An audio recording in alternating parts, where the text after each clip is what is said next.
Hello and welcome to The Great Beyond, an Is This Good companion pod where we follow up on last week's episode, answer listener questions, and catch up with each other. The person I'm catching up with is, of course, Jason Doyle. Hello. Hi, JD. Thanks for coming today. Any trouble making it to work today, or were you all good? I did stumble a little rolling out of bed, but here I am. I made it safe and sound. I always ask you, did anything good or not good happen to you this week? Mm-hmm. I have a late breaking not good. I was almost about to text you, ask if we could push this back. Oh, geez.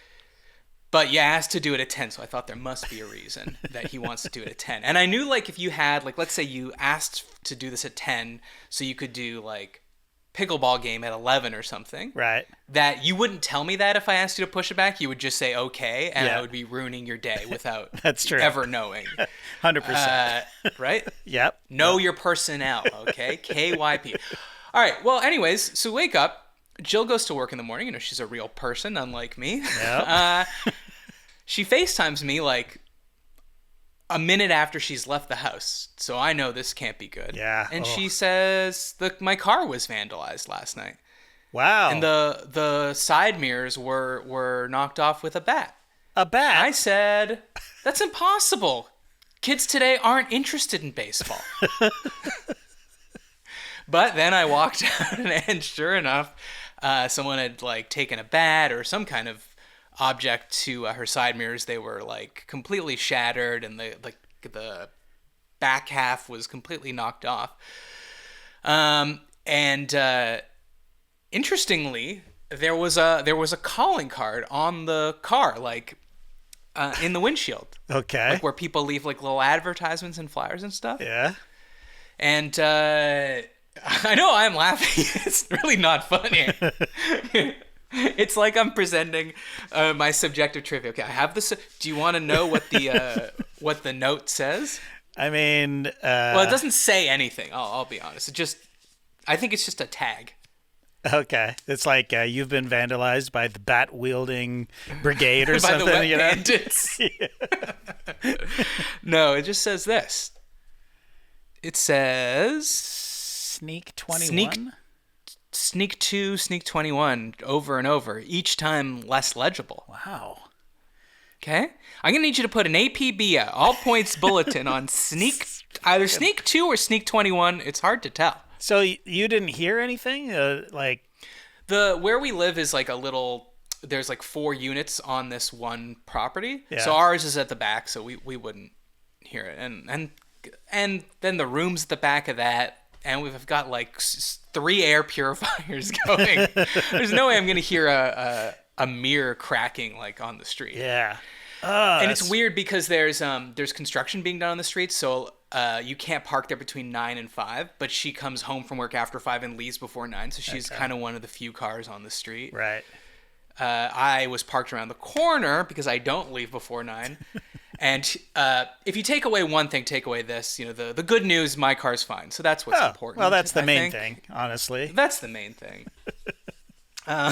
Anyways, so she's not going to work today. She's at home filing police reports and talking to insurance. God. And I mean, she couldn't have driven it anyways. I mean, I guess she could have and just used her eyes to turn over her shoulder. Yeah. But I don't know. Is it illegal to drive without side view mirrors? Probably, right? Great question. I would say yes, but I actually don't know. I mean, yeah. So that's what's happening here. A little chaos brutal. this morning. But I didn't want you to miss your pickleball game, JD. I'm not playing so pickleball. Even though crimes are happening, I would have happily pushed it back, Matt. You know that. Okay, but you're still gonna make your 11 a.m. appointment. I'm gonna make my. I got a friend in town. That's all. Dave, Canada Dave, the guy we won trivia with last time. Oh, Dave K. Dave K, yeah, he's in town. Oh, okay, excellent. Male friendships are so important, JD, especially as we get older. Loneliness is an epidemic. I don't know if you know that. Absolutely are. Absolutely. Are you going to do trivia with him? I was actually thinking of finding a spot, but it's just me and him tonight, but we could take him on. You could take him on. Do it. Did anything good or not good happen to you this week? Well, the good thing is that my friend Dave's in town, and I went to my first... Okay, we already talked about that. I know. I'm already bored. Move on. It's the next thing, the thing that we did together, an activity among friends, or among male friends. We went to the good old baseball game.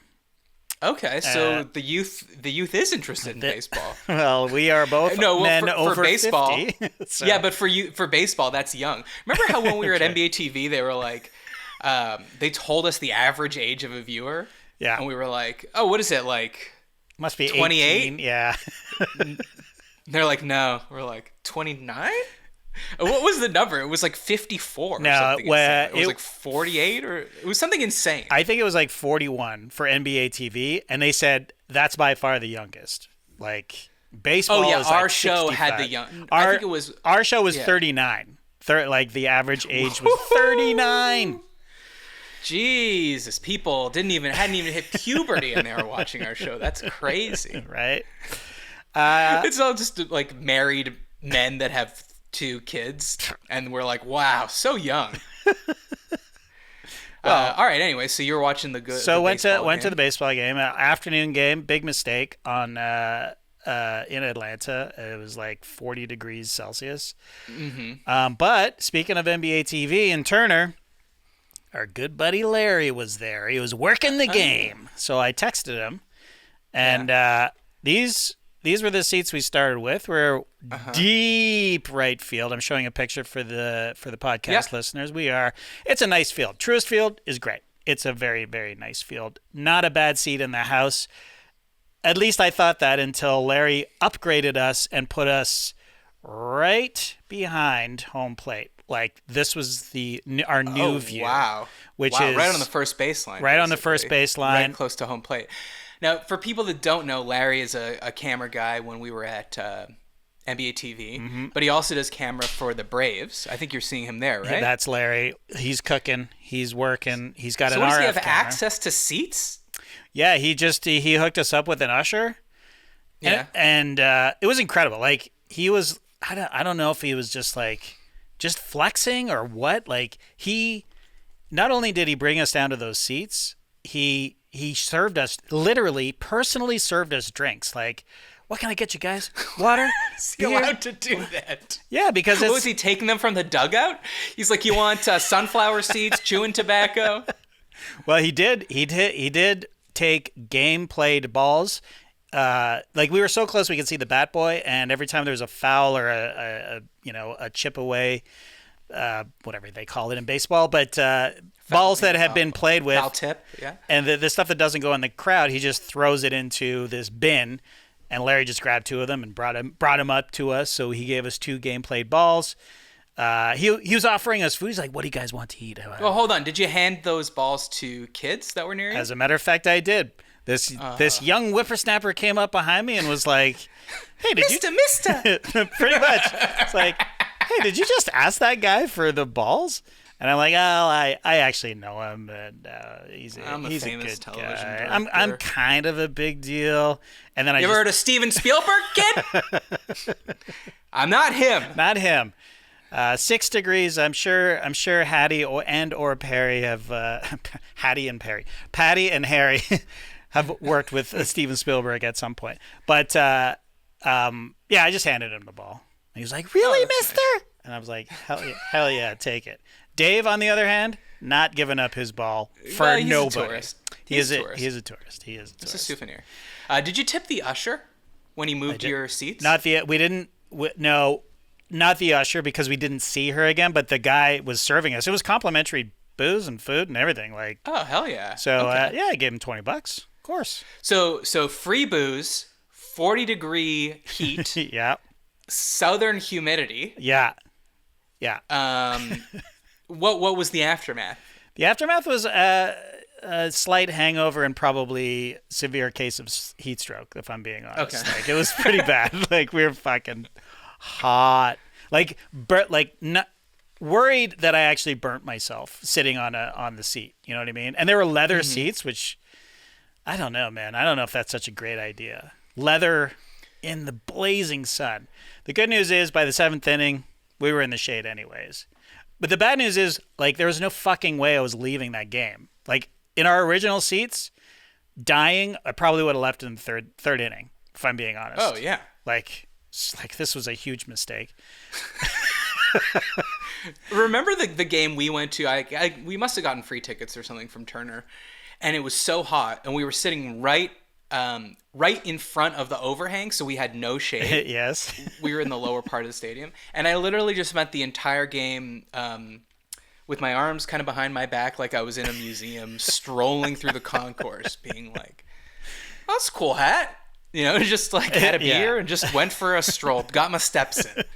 I mean, I couldn't do it. Yeah, no, it was that. It was a sellout, this game, but the stands look completely empty, and then when you go in the concourse, and just people are just taking breaks, like they can't do it.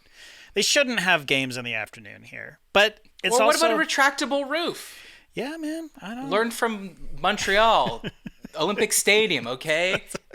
The roof stopped working, so it always had to be closed. Yeah. Concrete started falling on people.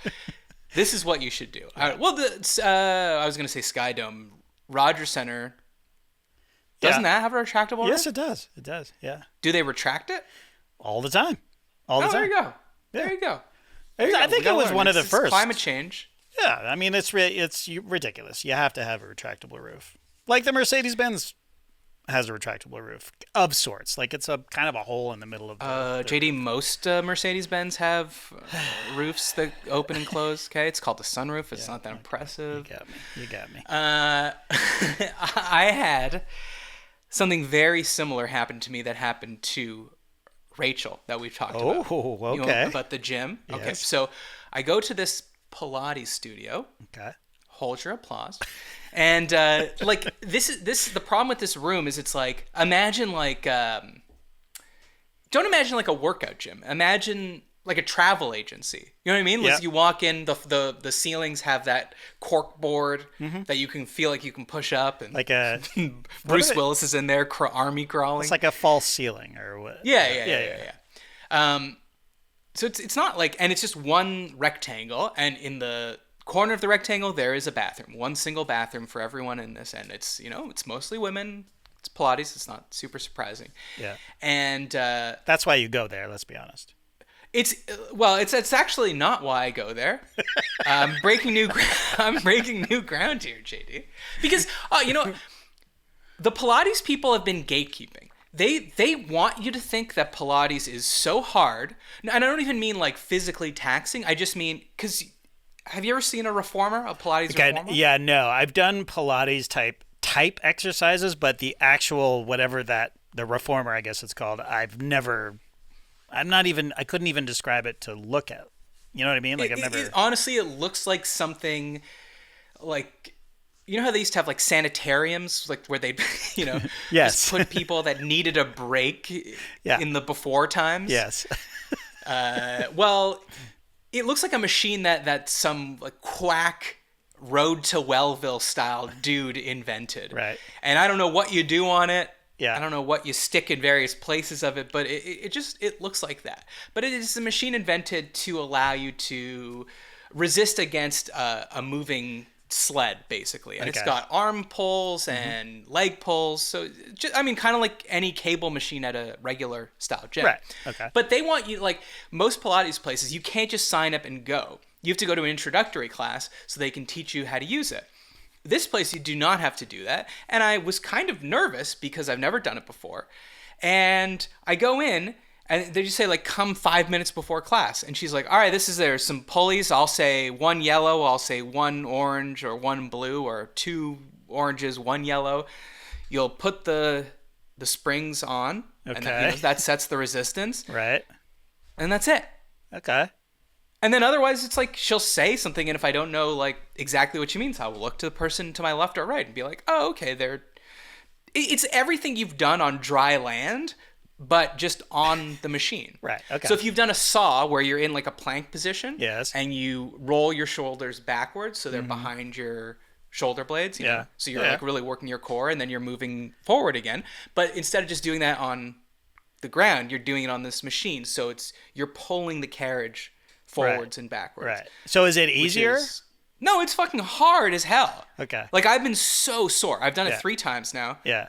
Incredibly sore. Yeah. Because it's also working a lot of these, like, abductors, adductors, hip flexors, like, smaller things that are super important that we don't typically work out as well in a standard, like, gym routine. Right. Anyways, all this to say, like, it's great. And I would really recommend it. And don't feel scared. They're trying to keep you out, okay? Big Pilates doesn't want you there. But you go. It's Okay. really, it's within a one class, you will have it figured out. All right, anyways, so I go in. I go to the bathroom. Awful. A situation has occurred. And I know that One of those as women. we discussed, one of those women did this, which is totally fine. Yeah. I'm very pro that, evacuate before you Yes. get on the machine. Please. Of course. That's one of the tenets of Pilates when Joseph Pilates invented the form. Yeah. But I know I'm going to get blamed for this. Because you're So- the guy. I came up with what might be a hack. Okay, let's hear it. Okay, normally when I'm in a female, a female-dominated space, so a female bathroom or unisex bathroom, even if I'm just peeing, I will put the toilet seat down after. Okay? Same. Now, why? I don't know, because I feel like they're already think I'm a piece of shit that's going to be like messing up their precious bathroom. I just want to overdo it. Be like, no, man, we're okay. Yeah. You're the disgusting ones, which is what I write in lipstick on the mirror. Right. And so I leave the toilet seat up this time so that when the next person walks in, they go, well, it can't be him. Well, wait a The minute. toilet seat's up. So the disaster part of it was just the smell. There wasn't like... Yeah. It was bad, and I was like, this isn't going away. Like, Right. you know what I mean? Like, this is going to linger Right. for at least 5 to 6 people coming in here. So But I know there's only one bathroom, so there's going to be someone coming in right after me. Right. So I left the toilet seat up. I mean, look, there's not much you can do. You're going to get blamed either way. Yeah, but... Well, So you would rather have them think that you were an inconsiderate guy who just left the toilet seat up than What? if you had taken a shit and just stunk up the place. A perfectly natural act, especially in a Pilates studio. it's considerate. The toilet seat was down, so they'll think the toilet seat was down because there was a woman using it before. He had to pee. Yes. Instead of just peeing through the seat, he picked it up. He's a gentleman. Yes, you pick up the seat to pee, And then but you put then it down. you got to So put I'm it doing down. double the work. I'm doing double the work. You're doing double the work, and you might be blamed. I'm only making 19 more cents an hour, but I'm doing double the work. Something's not adding up, JD. You're doubling the problem because somebody might, an insane person, but still, think that you took a dump, fouled the place up, and then, fuck you, I'm putting the seat up too. So one of you bitches falls into my stink. Well, that's what they've taught me to do at my men's rights groups. All right, anyways. Well, what's the name for this? Because, like, if mansplaining is when you as a man, explain something to a woman that they might know and you assume that they don't know it. Right. And you go on and on and on. Yes. So in that case, the man is the quote-unquote aggressor. The woman is the victim of the mansplain. Yes. In this case, we're the victim Yeah. of the woman smelling. Yeah, but, I mean, yes. But the person who did it didn't know you were coming in. And a guy I'm not was saying it's coming their in. fault. Well, it's not that person's fault. Yeah. It's the people after The people that are judging. after that are judging. And I bet you think she saw me walk in that door and went, now's my chance. Finally got a guy in here. Wait, so Go she ducked go in. destroy this place. So she ducked in right before you did to stick Yeah, it she up, saw me and she was like the perfect crime. Yeah. Yeah, Probably. It was like Inside Job. Yeah. The This ain't no Spike bank Lee robbery. movie? Yeah. Sure. yeah, exactly. She inside manned me. Yeah. Amazing. Do you want to play a quick game of would this ruin your night? Sure. Okay. Well, that wasn't a lot of enthusiasm. No. Yeah, no. I want to. Okay. You I want to. We just played trivia on no bunts and got my ass handed to me, and then I did a name that tune style game for the guys, and it was way too obscure. They couldn't name your tunes. Well, I was playing when I was at the game. The organist, who's really great at the Braves game, does walk up music for the opponents. You know, okay. The home team picks their own songs, but the opponents, you get whatever the organ player decides to play for. And I assume it's supposed to be bad. Well, it's like goofy. Funny. It sounds goofy because it's the organ. And it's like, but it's like some really deep cuts. Like he played for a player named Estrada. He played the theme from Chips. Yeah. So you would have got it.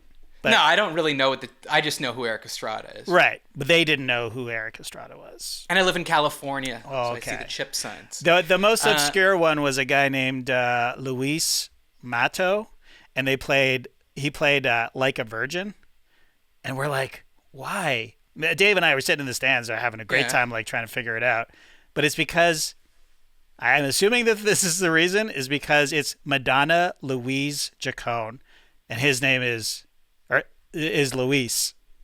So he played. Well, maybe this guy is a virgin. He could also be one of these players that's like, I don't have sex because it ruins my athletic performance. He could literally be a virgin. It could be that. But I'm pretty sure it's Luis. So wait, they didn't recognize Like a Virgin? No, they did. But they didn't know Madonna's full name. And for some reason, I do know Madonna's full name. Okay. So I gotcha. Anyways. I gotcha. Let's play your game. Okay. Let's play my game. It's much more fun. or not. So I go to this restaurant on last Friday. Okay. A hot reservation, tough to get into. Okay. And wanting to go. They have another couple restaurants in the city I've really liked those. And this one's closer to my house, so I'm like super stoked for it, right? Yep. And we go. And okay, so the game is called Would This Ruin Your Night? Okay. So walk up to the host stand. The host says, so as you walk up, he's sort of walking away. He's like, I'll be back in a second. And I go, well, okay. But he walks away, right? Whatever, fine. He's busy. Comes up to the host stand. The host stand is outside the restaurant. Okay. He goes, sup. Ooh. Now I'm like, that wasn't the question I was expecting, right? So I go, oh, good. Having a great, start talking. Oh, having a great night. How about you? He's like, good. I'm like, now I'm spiraling. I'm like, what's the interaction supposed to yield here? I'm like, oh, right. I'm telling my name. So I'm like, Matthew Austin, the reservation should be under Matthew Austin. Thanks. Yeah. He looks down at his list, doesn't say anything. He goes, follow me. Okay. Follow him 3 steps away to a table that's outside. Now, this restaurant, the patio is just on concrete basically in the parking lot. So you're just looking at parked cars. Yeah. They'll love that. And I don't almost never want to sit outside. Almost never. I want to sit inside because it's a new restaurant and they put obviously a lot of effort into the lighting, the bar, the ambiance, the plates, just the cutlery they've chosen, the chairs they've chosen, the what's on the walls. Like I don't want to feel like I'm eating in outside a backyard. I want to feel like I'm like in the place that they put so much money and thought into, right? Not on concrete in a parking lot. 100%. So I say, is there anywhere we can sit inside? He says, well, the bar. I'm like, perfect. I'd rather sit at the bar anyways. And in this restaurant, the bar is not like off to the side. The bar is like in the middle of the restaurant. Okay. Anyway, so it's perfect. But it shook me up. Now, old me would have ruined my night. But it really did take me a while to be like, you are the emissary for this restaurant. You can't say sup to someone. I've been to restaurants my whole life. What you say is, hello, welcome to blank. Yeah. How can I help you? Or, hello, what's the reservation under? Or, hello, do you have a reservation? Or anything friendly. Like, What a fucking insane. That's almost like restaurants are the most insane business because it's so hard to turn a profit. And you could be the owner chef or whatever, and the food could be great and whatever, but like then you have this one staff member out of the 6 you have that's just a dick to people, and it kind of ruins the experience of the night. It's so important. The host role is the first person you see, and it's crazy. So would that have ruined your night? I mean, it wouldn't have ruined my night. I like. So you sat at the bar, I assume. Yeah, and then I got over it and it was fine. But frankly, the food wasn't that good and it was insanely expensive and it wasn't good. But at least I was in, well, I guess I wasn't really enjoying it because the food wasn't good and it was very expensive. Right, but yeah. I got over the host situation. Yeah, I mean, if he had made you sit outside or whatever, I mean, would you have left? That's a great question. Probably not, to be honest, but I would have wanted to. Yeah. But that would have been way worse. I wouldn't have wanted to put Jill through that. We're leaving. I'm sure she'd feel the same way, wouldn't she? Or did she care? No, she definitely didn't want to sit outside either. No, she cares a lot. Oh, but it's just like, we were excited to go there. And Right. I wouldn't have wanted to pull the chute that What quickly. was the vibe? Do you think he was having a rough night? Like, was it one of those, I just got my head chewed off or whatever by a manager, and now I'm back at my station, and I'm like, all right, what do you want? That kind of thing? Or I honestly sense he was a cool guy. oh, well, fuck him then. He's not that cool if he's still saying sup. That's not. People still say that. I don't know. I mean, you're right. I guess the only appropriate response was me going, "What's up?" That's right. Then everyone in the restaurant turns around. They're like, "What's up?" And it turns out the whole thing is an ad for Budweiser. Yeah, there you go. Budweiser. The official drink of parking lot patios everywhere. Okay, so from Would This Ruin Your Night to a different game. Okay. I don't know. This one doesn't have a title, but this is a moral quandary. All right.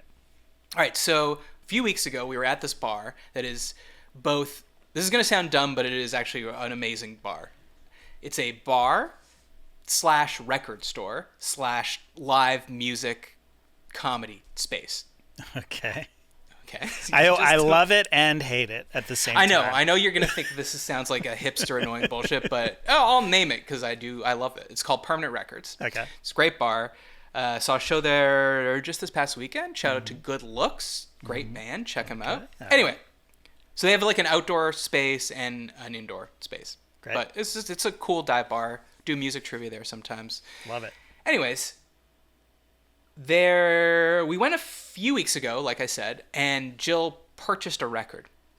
Okay, Willie Nelson, Redheaded Stranger. Nice. And vinyl, I assume. Vinyl, yeah. We're having some drinks, and then we get home later that night, and the next day she wakes up, she's like, "Oh shit, I forgot the record somewhere."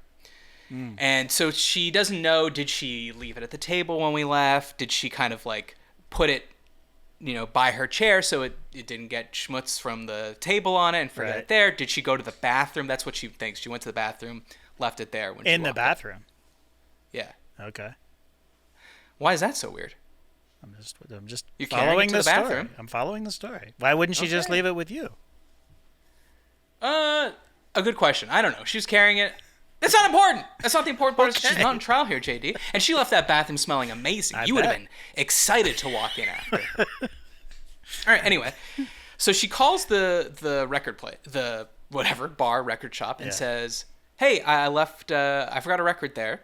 I think it's in the bathroom. Did anyone turn it in? Do you see it?"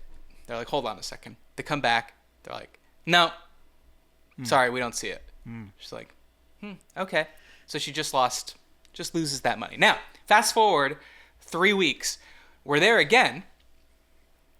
We look up on the wall. We're like, interesting.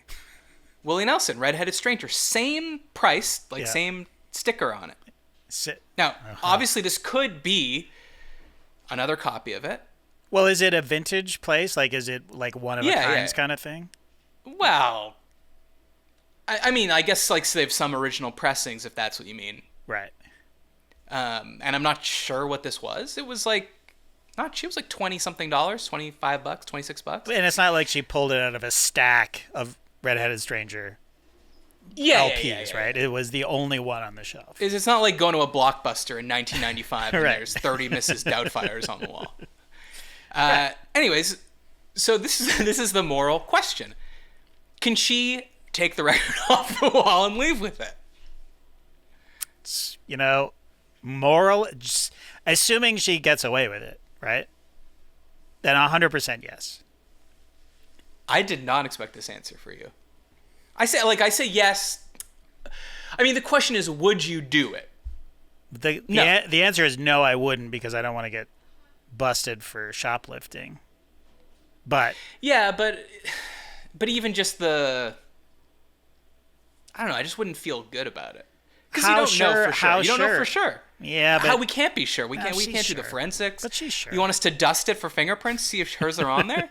I mean, you could, but I mean, they just took that record and put it back on the shelf. I'll tell you this. When she called and hung up the phone, she said they don't have it. I said they 100% just put it back into stock. Right. Yeah. Or someone stole it, but this sort of either imply. I mean, it's not like exactly an obscure record, so it is possible that either they didn't find it or someone else took it and they're like, "Oh, we need another Willie Nelson Red-Headed Stranger." But it was used, right? No, it was in plastic. So it was in plastic. Well, that doesn't mean it's not used. But anyways, if she's sure that it's there, that's the one, then I think morally. But how can she be sure? That's the question. Now, as an upstanding citizen who's telling the truth, she did pay for a record from that shop that she no longer has. Right. And chances are they stole it back from her. So they stole her money. I guess in a sense that is stealing. So it 100% is stealing. If they take something that isn't theirs, put it back on the shelf to gain profit for it, they've already been paid for that record by Jill. They're selling it twice. Right. So if she takes the record, and yes, you're right. You don't know for sure. But I don't know. Okay. Well, I'm angry. I'm angry Permanent records. We're coming back and we're stealing our record. Don't steal the record. Just kidding. We would never. Do it. No, we would never. I've literally never. It's funny. It's like now that we're at this age and people like, I don't know. It's just a thing that comes up. People are always like, oh yeah, I used to shoplift a ton. Yeah. Like, I never went through a shoplifting phase. Never. There was a kid in my school that got caught shoplifting. And to me, it sounded like he was going to be living on Skid Row within 3 weeks. Like they called the cops. Mm-hmm. Parents had to come pick him up. Mm-hmm. And he was like embarrassed at school because then like they told everyone that he was. Should they have done that? I'm not really sure. Anyway. Yeah. I was just scared the shit out of me. Yeah. Well, I was just would be scared of my dad. Who is a cop. He is a cop. And it's actually pretty common for police officers' children to do petty crimes like that. But they say it's to get attention from their fathers. I'm like, I don't want that kind of attention from my father. Thank you very much. Oh, interesting. So it's not fuck you, old man energy. It's pay attention to me, It's old love man. me, daddy energy. Yeah. Yeah. But, I got enough love from him. Just enough. Just enough. It's like you put one of those like paper thermometers on a wall that's in like a kindergarten class. It's like, this is how much attention you're paying, or like this is how much love you're giving me, Dad. If you don't pass this line, I will start stealing from Claire's. That's right. It's always like women or girls stealing because like they go to those stores where there's just like a shit ton of like little trinkets and earrings and whatever, and they're easy to throw in. Yeah. But I guess I really would have been stealing CDs. That was my biggest problem, right? In the 90s when it was like one CD, especially in Canada, was like $20. So expensive, yeah. 18, $19. So if you want to hear a record, sometimes all you could literally do was go to one of those stations where they had the headphones on the wall. Yep. And just put them on and listen to Siamese Dream. That's all you could do. Yeah. It's true. Good thing Siamese Dream, and they're all bangers on that one, because got my money's worth on that one. Oh, God. Right. That's the other thing. The other thing was HMV used to take returns, and then they stopped. I don't know what year, but they used to be able to buy an album and return it. which I think in America, land of being able to return things, like we just talked about your wife returning a vacuum to Costco after 7 years. In Canada, they wouldn't let you return it. So you would buy an album, like where you heard the single on the radio, and then you would just be embarrassed having it in your case logic for the rest of your life. It's like, I can't believe I bought Tonic's album. If you could only see is the only good track on here. And that's borderline not good. And that's borderline that's very not good. Borderline. It's a little too crunchy in the verses, but that chorus, soaring, anthemic. Yeah, for sure. Not What about your Dishwalla album? I still count Blue Cars. Yeah, same. No, it's not. That wasn't great either. I can't really name. I bet if you put that album on, I could sing every word of the first probably 5 tracks, but I cannot think of one right now. That's just how my brain works. Anyways, some housekeeping. Join our Patreon, patreon.com/isthisgood. The live stream, JD, it's coming up quick. Ew. It's 1 week from today, next Thursday, August 31st, 8:30 p.m. Eastern. That is where we send you out a secret link. You come on and we just chat. You got all their faces up on a Zoom screen, and we all just hang out for a little bit, have a drink. It's like Discord, but IRL, sort of. That's right. If you want to do a free trial, and you do a free trial in the Great or Goat category, that will get you in. But it's a 7-day free trial, so you got to time it right. Yeah. But I don't know. You do the math on that. All right, we got merch, isthisgoodpod.com. Send me emails, isthisgoodpod@gmail.com. Could always use some good emails. Subscribe to Is This Good on YouTube. That's where you can see me showing this amazing tag that was left on my girlfriend's car after they smashed the windows. And, well, not the windows, but the side mirrors. Yeah. And leave a review on Apple Podcasts. So before I start some follow-up, JD, do you have anything to follow up on? Yeah, I wanted to follow up on the, we were talking with Skeets about getting pantsed. Yeah. So that was, someone wrote in an email about how, this was an unpopular opinion segment, and they said that they didn't understand why being pants, the act of someone pulling your pants or shorts down, is not called de-pantsing. Right. And we had a nice chat about that. Yeah, we didn't really focus on that. We're just talking about getting pantsed in general.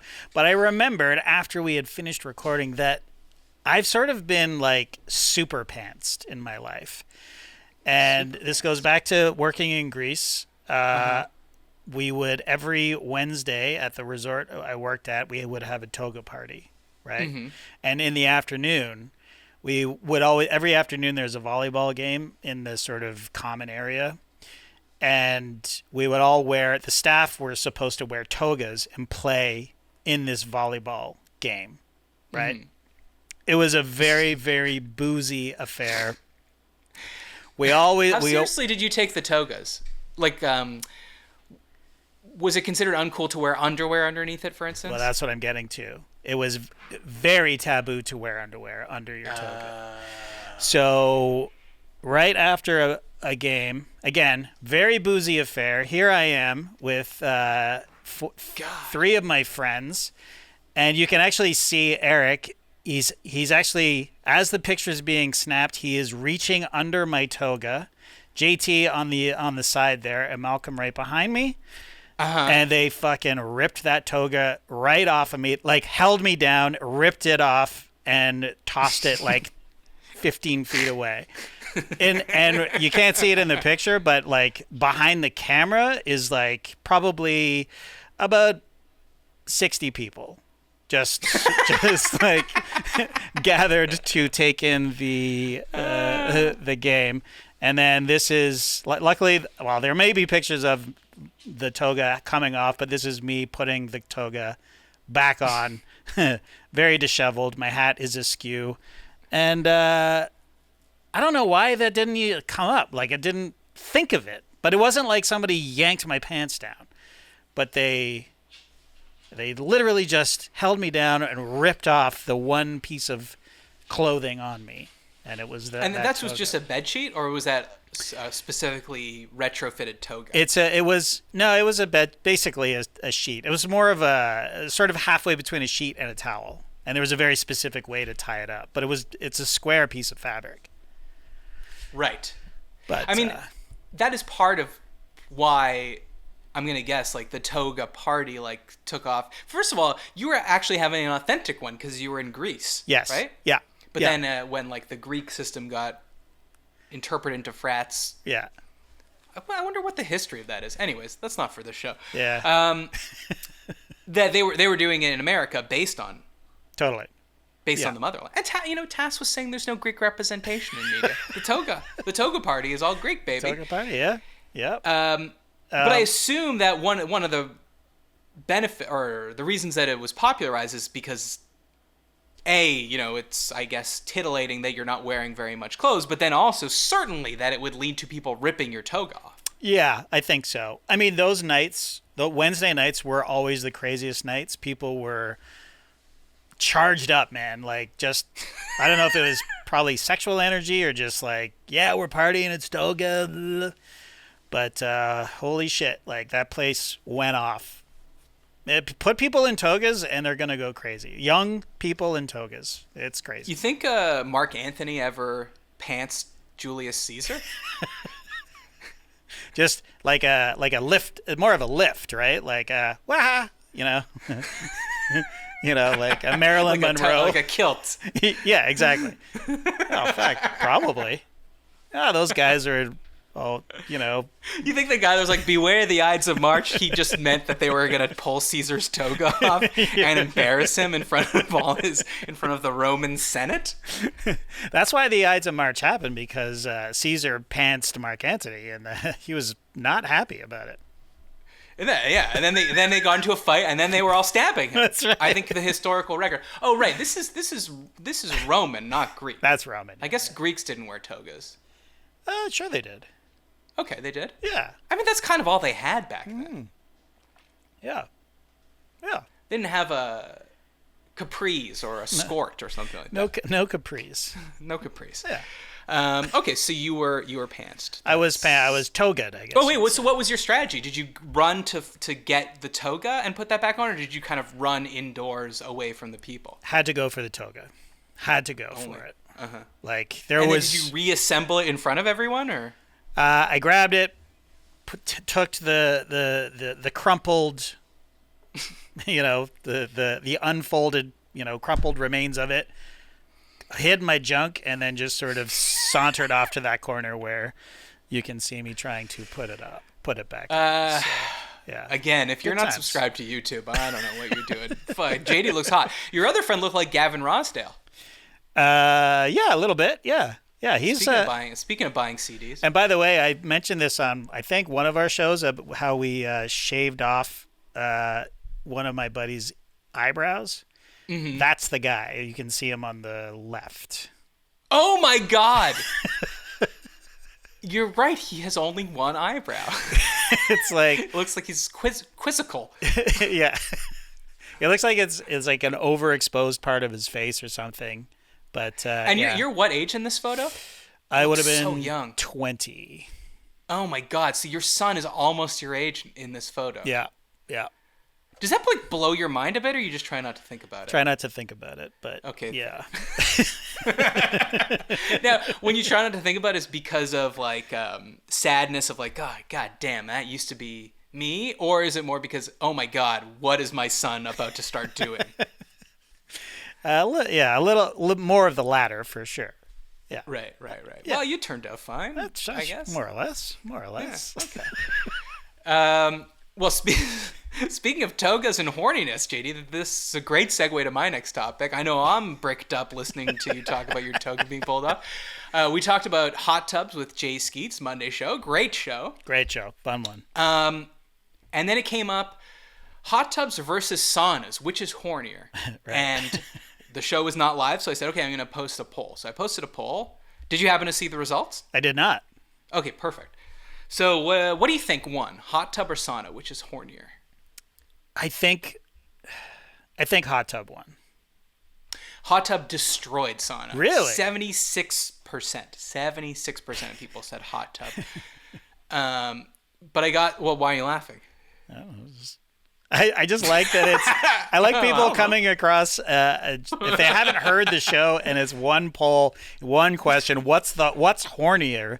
a sauna or a hot tub, and then people voting. It's just great to me. But carry on. Well. Also, I posted a picture of Skeets and Tass in a sauna underneath the pole because we filmed a video for the Basketball Jones in Toronto a long time ago of them in a sauna. Yes. So I had a picture of, or I screen capped them in the sauna. But if you remember, Skeets also told the story about going to like an Airbnb cottage with a bunch of people. Probably this would have been like 2011 or so, where we just like destroyed a hot tub. Like we're in it all night, and then in the morning woke up and looked at it and all like felt a bit ill at the fact that we were swimming around in it because it was just so filthy. Yeah. I found like one picture of it, but it was too many people in various states of undress. Like, I mean, there wasn't like any nudity, but I was just like, Yeah. People aren't going to upset a bunch of people that I know if I post this picture. I mean, Skeets is in the middle going like this. Like, he's so fucking psyched. But then I was like, I guess probably shouldn't post this. Yeah. And I didn't want to do the thing where I put little emojis over their faces and giblets and stuff. So yeah. I just had to go horny sauna pick, but Okay. believe me, I do have a horny hot tub pick. All right, so anyways, I got some interesting responses. This was an interesting one. Matt, I have had sex in both a hot tub and a sauna. I am available for comment. Okay. Best, Garrett. Garrett. What an email. Garrett, I shan't be responding to you. What? Let's have him on. What am I going to ask him for comment? I think we should have him on. Tell me what you think. He should just say in the email, this is better. Garrett, just email me back. We know what's better. It's the sauna. Well, okay. I'm glad you said that, JD, because this is controversial. Okay. Woody Loverrude on Instagram.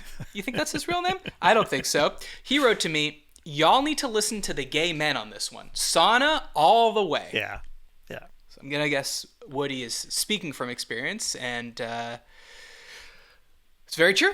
The thing that we've all heard. And saunas are horny. You cannot tell. These cis men that listen to our podcast, JD, these heteronormative men, they're looking at the whole world through their eyes. They're not seeing the horniness that's happening in the sauna. Because it doesn't happen to them.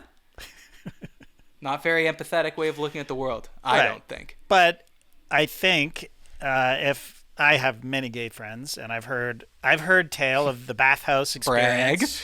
Brag. Yeah. Hell yeah, it's a brag. And there's definitely sauna. Sauna's a big thing in bathhouses, but I'm pretty sure there's hot tubs too, or jacuzzis or whatever. Oh well. Now I told you this story about being in Hungary in like 2000. Probably, but go on. All right. I'm not 100% sure if I should tell the story, but I'll just tell it because I can't. It's like when there's a voice in your head going, maybe you shouldn't tell the story, but you don't know all the points in the story till you start telling it. Yeah. So you're not really sure. But here we go. You tell the story, and I will tell you something that I left out of my Toga story, and then we'll both feel vulnerable, equally vulnerable. So this was 2001. Two friends of mine. We graduated CJEP, which is like right after high school. We were going into college. We were all going to different cities. And so we were like, let's do, the classic, put a backpack on our back, sew a Canadian flag on it so people don't think we're dirty Americans. And we'll go to Europe and we'll, do that like buy a Eurorail thing, right? So we go. And we end up in Hungary, and there's Budapest in Hungary is very known for its natural hot springs, and they're supposed to have like healing properties. So they have these bathhouses that harness the springs, and there are these beautiful old buildings. Like the architecture is amazing, right? They're like very very old, classical looking buildings, and on every list, like when you go to Budapest, you got to go. I think it was the Gellert baths. So. This is no longer true because I was actually in Budapest maybe like 4 years ago, and they no longer have it segregated men and women. But at the time, it was like men go to these baths and women go there, and they had everything like doubled up but on either side, right? Mm-hmm. So we go in, and you got to take all your clothes off, and you got to walk around. I think you were allowed to walk around in the towel that they gave you, but it was like a fucking washcloth, this thing. So we're walking around basically naked. Right. And my one friend, he... well, I'm not going to say his name, first name, because you're going to know who it is. Yeah. He wore glasses. He was very blind without his glasses. Okay. But the hot springs were so hot that it was like so foggy and humid that they were fogging up his glasses, right? So he couldn't see. Yeah. And they were like sliding off his face. Okay. So we get in a hot tub, and he takes off his glasses. He's like, because he can't see in them anyways. Right. And he's basically blind. And then my other friend and I are like, kind of like, oh, we're just going to go like kind of swim around here, look around, whatever. So we swim kind of this other end. There's like a little spring, little spouts coming out. So we're just kind of enjoying that. He's there. And then we're sort of observing as two men sit next to him. And again, he's just sitting there. His face has not changed. Right. Then one man starts sitting on the other man, right? But so they're both facing us, right? Right. It's like imagine sitting in a chair and then someone sits on you while you're sitting on the chair. Okay?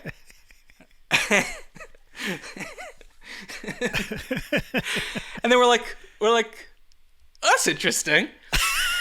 And then this one man starts to move up and down on the other man. Okay. Yeah. I'm starting to get what's happening here. And we're like, oh, that's interesting. But now we're looking at our friend, and he's not doing anything. He's just sitting there. And so then we see one of the men put his arm around our friend. Oh, my God. And we just hear our friend like turn around and be like, hello. And then we start going like, oh, hey, when we're getting out, we're going to a different part of the, thing. And he's like, oh, okay. We're like, did you not see that there was two men there? And he's like, two men? I only could see one. Wow. So it's like I couldn't even really see one. I just saw like blurs. Oh my God. He is so blind. He was just sitting next to them. Wow. Which is very funny. That's hilarious. He couldn't even sense the movement? Like... I don't know. Maybe he didn't want to be rude, but that was very funny. But anyways, now I went back to the Gellert Baths. There's a lot less sex happening because it's just everyone in there. We ruined it. Yeah. We ruined the Gellert Baths. They used to be cool, man. Just like everything else. You can't smoke anywhere indoors anymore. Yeah. You can't have indiscriminate sex anywhere anymore. It's true. All right, go with hit me with the Toga story. Just I was furious about the Toga incident until 30 minutes later I was having relations with a total stranger in the bathroom who was in that crowd. So it ended up. Do you want me to make sounds into the microphone? Not really. Oh, is that the end of the story? That's the end of the story. Yeah. Oh, so she liked what she saw is what you're saying. I guess. So they were basically advertising. She came and helped me with my toga, and then that's sweet. And then we were in the bathroom. It was great, and I never saw her again. Was there anyone else in the bathroom? Nope. Okay, that's great. God, good times. Good times. Now your son is that age. That's right. Okay, so back to, I guess, what is now a boring email. No, this is an interesting email. Okay, so just to remind you where we are, we're talking about the horniness of hot tubs and saunas, and we just basically said that hot tubs were 76%, saunas 24%, right? Yep. All right, so here's an interesting email. Hello, Matt and JD. I'm a long-time listener, first-time hater. Ooh, okay. Being Finnish... Hearing you question whether a sauna is a hornier place than a hot tub was frankly perplexing. In our culture, the sauna is the least horny room in the house. There just isn't anything sexual about the place, even though it involves nudity. It's a place to calm down, where everyone is each other's equals, where in our culture you may have the most sincere conversations, be truly vulnerable, be truly yourself. I'd probably be more likely getting busy in an outhouse than a sauna. Okay. Having been born in this cultural environment, I know this guy's laying it on thick. Having been born in this cultural environment, it was fun and also jarring to hear a completely different take on the sauna. It is not a good place for sex. It's really fucking hot and you get ridiculously sweaty and the benches are uncomfortable. I love the show. I've been listening since the very beginning. All the best, Samuli K. P.S. My 3-room apartment has a sauna. Wow. It's very common here. Yeah.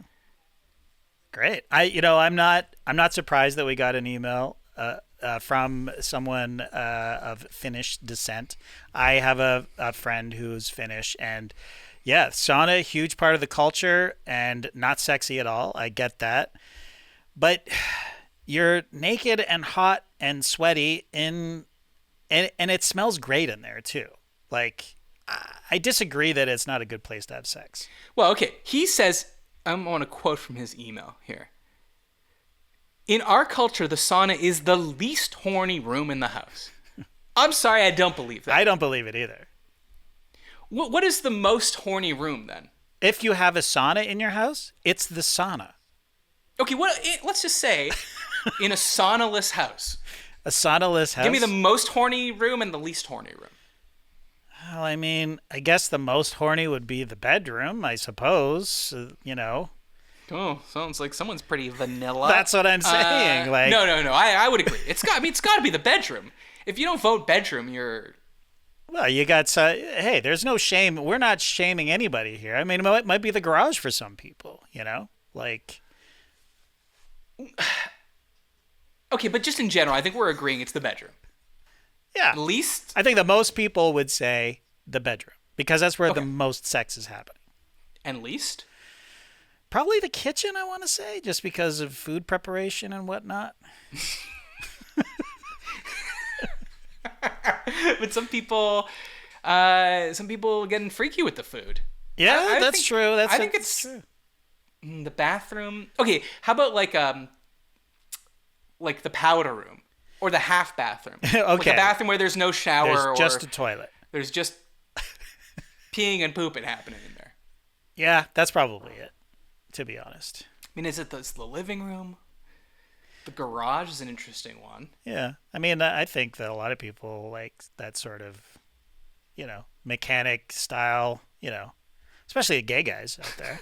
I mean, hit us up, gay guys. The mechanic style. I don't know. People There's are freaks, only three things happening in the garage. I'm parking my car. Yeah. I'm having sex. Or I'm recording a podcast. I'm poisoning myself with carbon monoxide. Yeah. It's a real feast or famine happening in the garage. All right, let's end on this because we got a great email. Actually, it was not an email. It was a Discord. So again, if you want to go to patreon.com/isthisgood, you could join the Discord and you could see messages like this when I don't bring them up on the show. This is from YNNEK101. I edited this slightly for clarity because it was like a bunch of posts and there were people responding in between. But remember last week when we were talking about Tic Tacs and how they lobbied the FDA to make the serving size of Tic Tacs only one Tic Tac so they could say it's sugar-free because the amount of sugar in one Tic Tac, 0.5 grams, is like so de minimis that the FDA considers that basically sugar-free. So they try to fool people and say, oh, there's no sugar in this just by making the serving size small. Right. So Yannick101 says, so I work for one of my best friends and I was driving to work with him one day. At this point in time, he was trying really hard to do the keto diet and was actually doing really well, or so we thought. Keto diet is basically like a no carb, no sugar diet. Mm-hmm. Basically what you're trying to do is go into ketosis, which means you have no carbs in your body, or very, very few. And sugar is a lot of carbs, right? Right. So on the way to work, we stopped at a gas station. He bought 2 20-ounce bottles of Cherry Coke Zero and Tic Tacs. How much did he spend? $38. Wow. Why? You know how Tic Tacs come in those cardboard displays? He just grabbed the whole thing. This guy loved Tic Tacs and that they fit in with his diet. He was going through maybe 6 to 8 little boxes a day. Jesus Christ. So one day, our mutual friend borrowed my boss's truck and saw all the empty packs and was like, what the fuck? Our mutual friend did a little research and found out what Matt and JD just found out. there's actually about half a gram of sugar per Tic Tac. So he did the math and realized he actually wasn't doing keto properly because he was consuming about 250 to 300 grams of sugar per day in Tic Tacs alone. Anyways, I thought that was very funny. And like, as funny as that is, a very like actual clear example of why the FDA is supposed to be helping us make smart food choices. And after being lobbied by these giant food corporations, they're really fucking us. Well, I don't. Yeah, but again, you're on the side of Big Tac. I'm with Tac. I'm with Tac on this one because it says right on the box, serving size is like 2 Tic Tacs. That's how much you should be having. Yeah, but they also tell you not to drink and drive, JD. Doesn't stop you. No, just kidding. How dare you? You're a very safe driver. Very safe driver. Well, I know it's the serving size, but like as we discussed with the Nutella, the serving size of that is 2 tablespoons. Tablespoons, which I guess you said was more than enough to butter your bread. I think it is, but anyways, well, I'm a cereal rules follower. I guess. The important point is not that it says the serving size is 2. The point is that, I think it's even 1, but whatever it is, whatever they set it at makes it seem like the product is sugar-free. So when you look at the back, right, you'll see the serving size, but then you'll see the sugar, and it won't list sugar because they don't have to list it if it's below 0.5. Right. Or whatever it is. So you think you're eating a sugar-free product, and it comports with your diet. And this guy was probably going, I found the greatest hack to the keto diet because I chugged down a few of these between meals, and now I'm not hungry, right, and I'm losing weight here. But I guess I assume he wasn't losing weight. No, obviously he wasn't. He was eating 250 to 300 grams of sugar per day. Well, what kind of maniac eats 600 Tic Tacs in one day? That's a lot. This guy is a maniac. I'm not denying that. Okay, all right. But you could see he's taking pains to drink Cherry Coke Zero. Okay, yes. He doesn't want the sugar. So he's thinking Tic Tacs are like the zero of the candy world. No, there's no free passes in health, man. Yeah, exactly. If it's too good to be true, it probably is. Yeah. That is the life lesson of this podcast. Wow, this was a fascinating one. Listen to next week's episode. That's coming up Monday, August 28th. And our guest will be none other than the international man of mystery, Lee Ellis. Woo! Haven't even recorded it yet, so I can't tell you what we talked about. Can't tell you how it went. Hopefully it went great. I'm sure it did. Yeah. So look for that on Monday. Again, then look for the Patreon live stream hangout on Thursday. Email us at isthisgoodpod@gmail.com. Subscribe everywhere. Leave a review on Apple Podcast. This was JD and Matt reaching out from the great beyond. We'll see you next week.